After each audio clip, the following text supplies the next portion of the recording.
प्रकाश के अपवर्तन की घटना के उदाहरण है।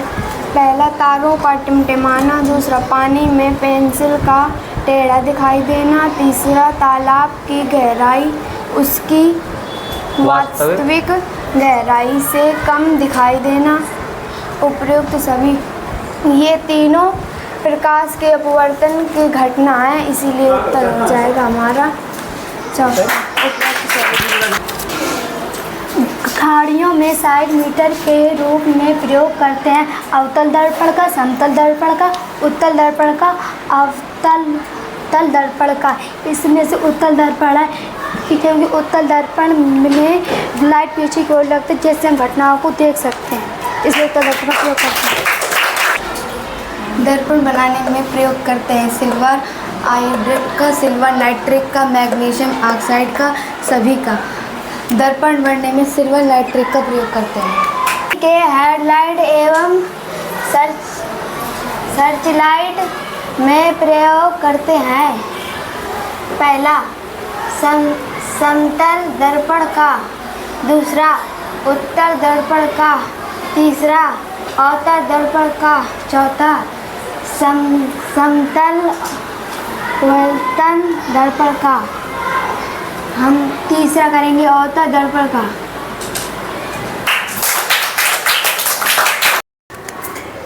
समतल दर्पण पर अभिलंबवत प्रकाश किरण के लिए जब प्रकाश की किरण अभिलंबवत आपतित हो, किस पे अभिलंबवत आपतित हो, तो आपतन कोण आई तथा परावर्तन कोण आर में क्या संबंध होगा, समझिएगा।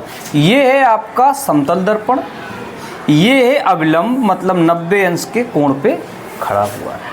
अब इससे किससे, अभिलंब में कोई किरण आके टकरा रही है, अभिलंब के रास्ते जा रही है, तो जब अभिलंब के रास्ते जाएगी तो अभिलंब से कितना कोण बनाएगी, 0 अंश का कोण बनाएगी। तो आपतन कोण क्या होगा, 0। तो परावर्तन कोण क्या होगा, क्योंकि आपतन कोण परावर्तन कोण दोनों बराबर होते हैं, ये परावर्तन का नियम होता है। तो कौन सा सही हो जाएगा, दूसरा वाला सही हो जाएगा। कोण आई बराबर कोण आर बराबर 0 अंश। आई भी हो गया, कोण आई भी 0 और कोण आर भी 0। आपतन कोण परावर्तन दोनों कोण 0 हो गए। दीप निम्नलिखित में से कौन सी लिप्त वस्तु नहीं है। पुस्तक, सूर्य, तारे, एलईडी।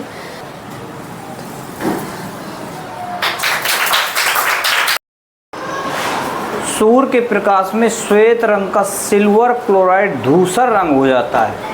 जो सिल्वर क्लोराइड होता है उसका रंग होता है सफ़ेद, वो धूसर हो जाता है। धूसर का मतलब ग्रे कलर का हो जाता है, किसमें, सूर्य के प्रकाश में। तो वो कौन सी ऐसी रासायनिक अपक्रिया है, संयोजन है, वियोजन है, विस्थापन है, द्विविस्थापन है, तो सिल्वर। निम्नलिखित में से पारदर्शी वस्तु कौन है। दर्पण, धातु का चादर, स्वच्छ कांच, दफ्ती का टुकड़ा। निम्नलिखित पारदर्शी वस्तु का मतलब होता है कि जिसके आर पार प्रकाश की किरण जा सके। दर्पण के आर पार नहीं जा सकती, धातु की चादर के आर पार भी नहीं जा सकती। स्वच्छ जल, स्वच्छ कांच इसका करो।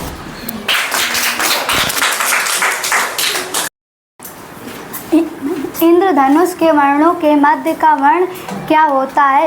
लाल हमारा सबसे कम होता है और बैगनी सबसे ज़्यादा होता है। इंद्रधनुष के रंगों का नाम बैंगनी और पिनाला होता है, जिसके मध्य में हरा रंग होता है।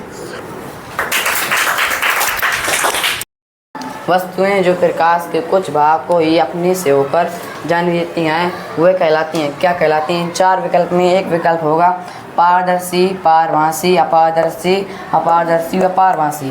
तो जो प्रकाश होता है वो कुछ ही वस्तु में आर पार जा सकता है, तो हमारा विकल्प होगा दूसरा। अब इसके 2 एग्जाम्पल, तेल लगा हुआ कागज़ जो उसमें कुछ ही प्रकाश जाता है, और जैसे एक एग्जाम्पल घिसा हुआ कांच, उसमें थोड़ा सा ही प्रकाश जाता है, इसलिए इसे पारभासी बोलते हैं।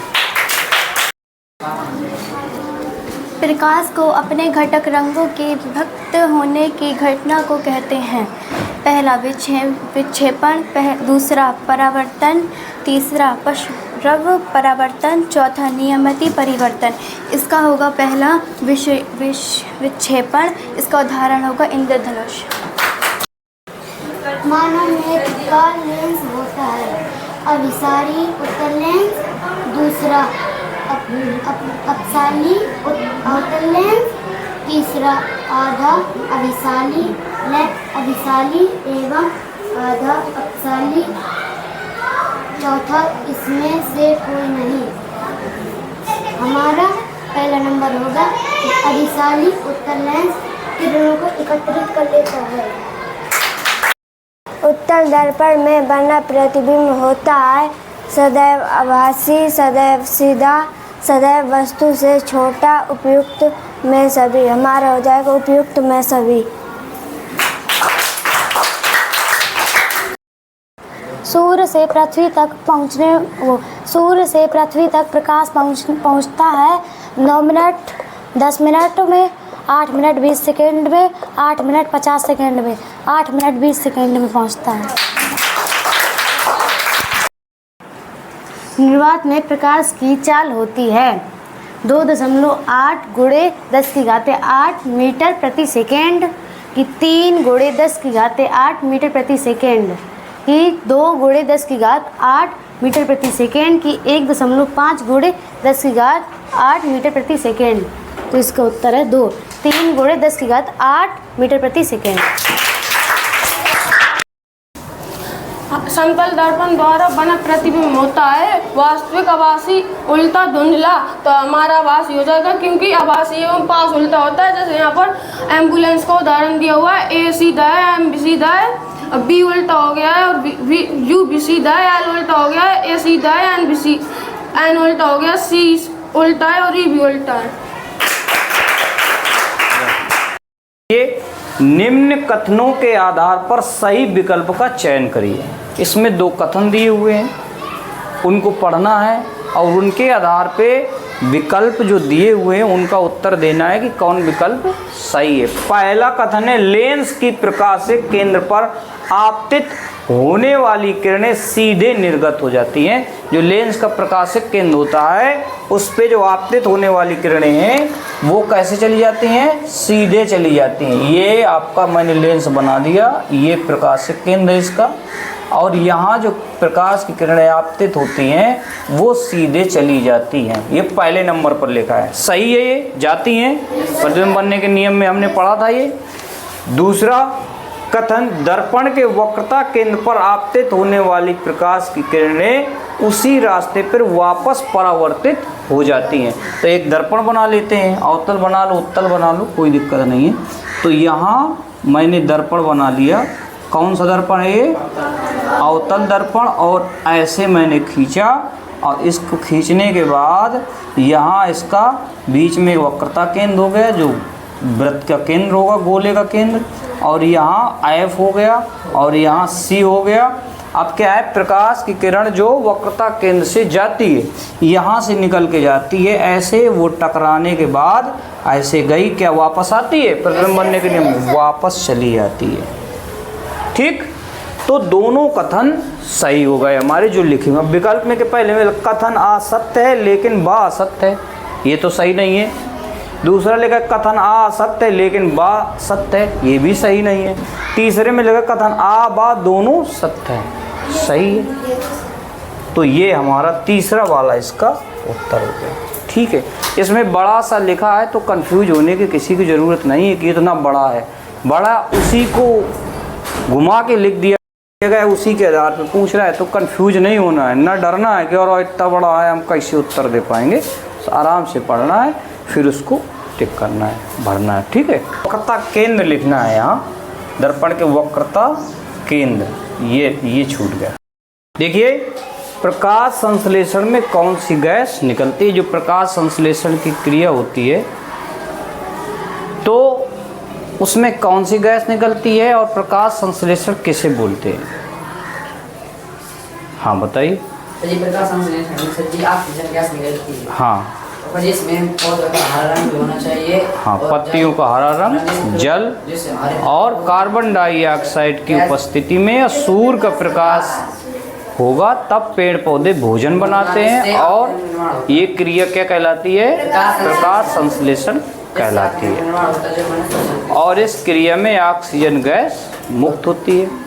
रात के समय सूर्य का प्रकाश नहीं होता, इसलिए पेड़ पौधे भोजन नहीं बनाते हैं, प्रकाश संश्लेषण क्रिया नहीं होती है।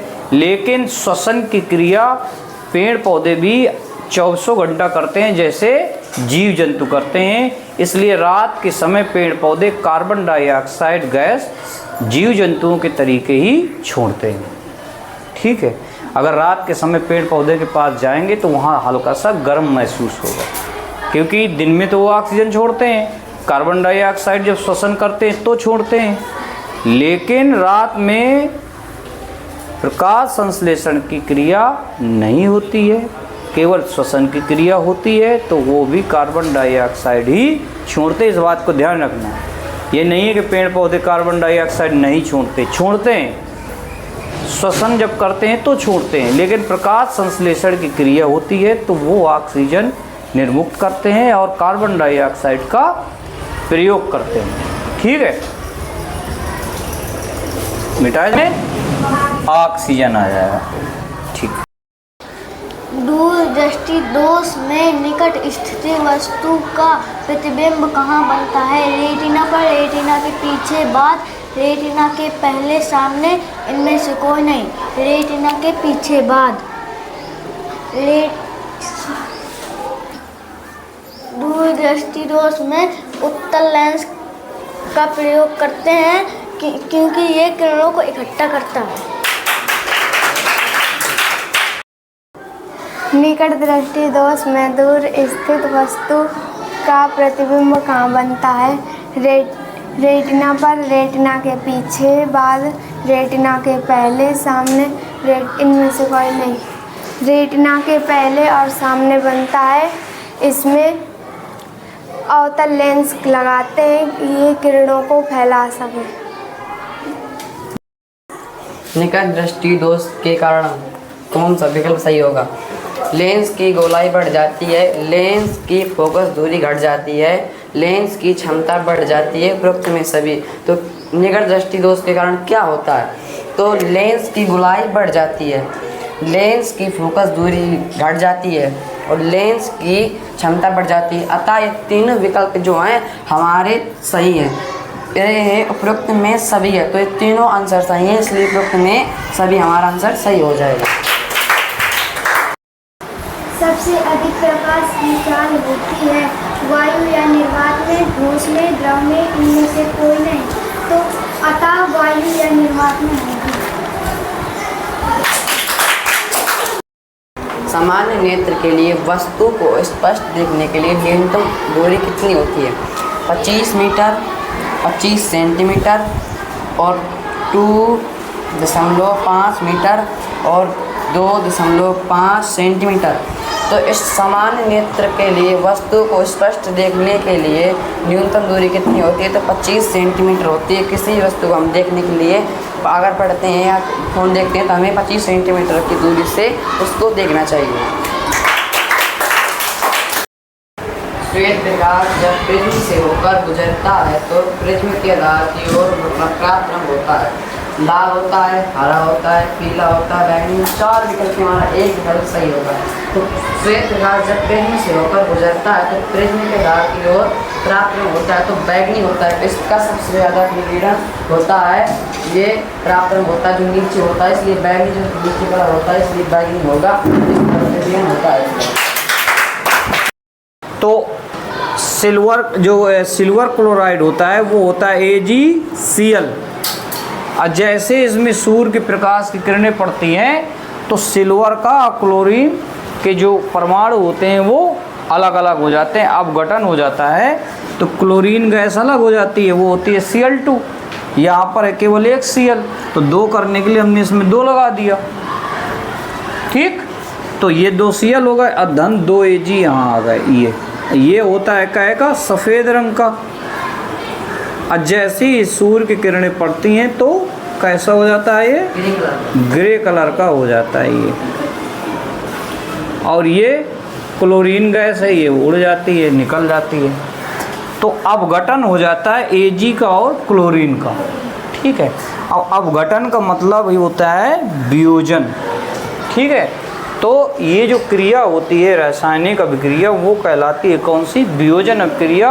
अब पिछली परीक्षा में ये आ भी चुका है पेपर में, ठीक है। तो ये खतरे के लिए सिग्नल लाल रंग के बनाए जाते हैं, क्योंकि लाल रंग देखने में सुंदर होता है। लाल रंग का विकिरण सबसे कम होता है, लाल रंग का विकिरण सबसे अधिक होता है, लाल रंग प्राथमिक रंग होता है। तो खतरे के सिग्नल जो होते हैं उसमें लाल रंग के मतलब लाल रंग के बनाए जाते हैं। क्यों बनाए जाते हैं? तो लाल रंग का विकिरण सबसे कम होता है। जो प्रकाश के 7 रंग होते हैं उसमें लाल का जो विकिरण अर्थात विक्षेपण सबसे कम होता है, इसलिए सिग्नल में लाल रंग का प्रयोग किया जाता है। तो लाल रंग का विकिरण सबसे कम होता है, इसलिए लाल रंग का प्रयोग किया जाता है।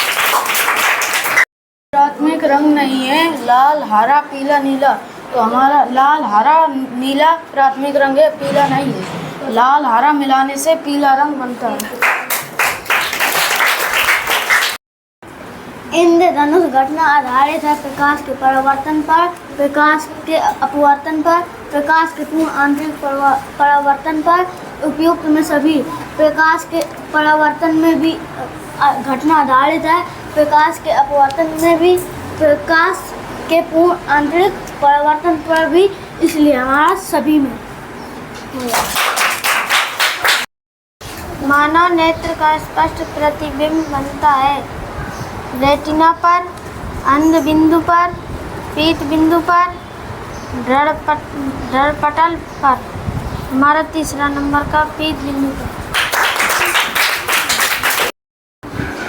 रेटिना पर बना प्रतिबिंब होता है सीधा एवं वास्तविक, सीधा एवं आभासी, उल्टा एवं वास्तविक, उल्टा एवं आभासी।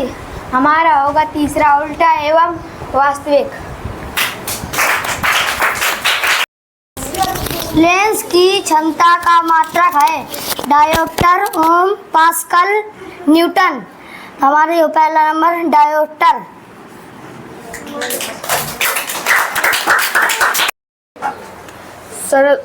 सरल सूक्ष्मदर्शी में प्रयोग होता है अवतल दर्पण, उत्तल लेंस, अवतल लेंस। इसका उत्तर है तीसरा।